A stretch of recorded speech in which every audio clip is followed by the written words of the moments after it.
lagyan natin ulit sila guys ng mga makakain sa kanila. Ito ating lagyan ito ng kanilang palakainan tulad nito guys. Atin mo ng lagyan ng makakain ng palakainan sa kanila bago pa natin ibigay. So, tulad dito guys, ito lang ang natin gagawin. Mayroon naman silang tubig na painom sa kanila at may vitamins naman to.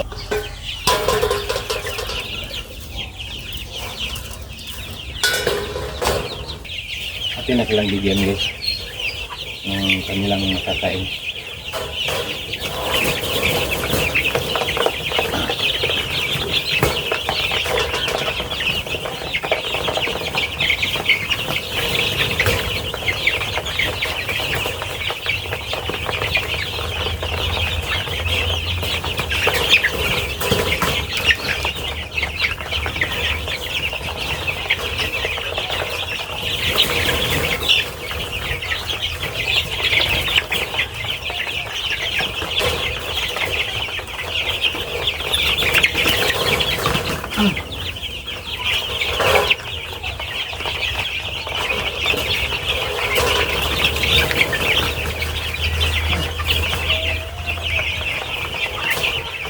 Ano sila guys,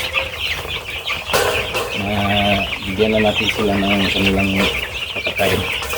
Yung pang lagyan itong maliit.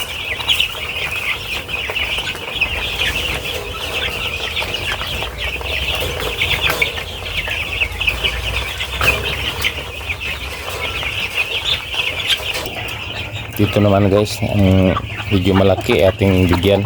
Dito lang natin ilagay.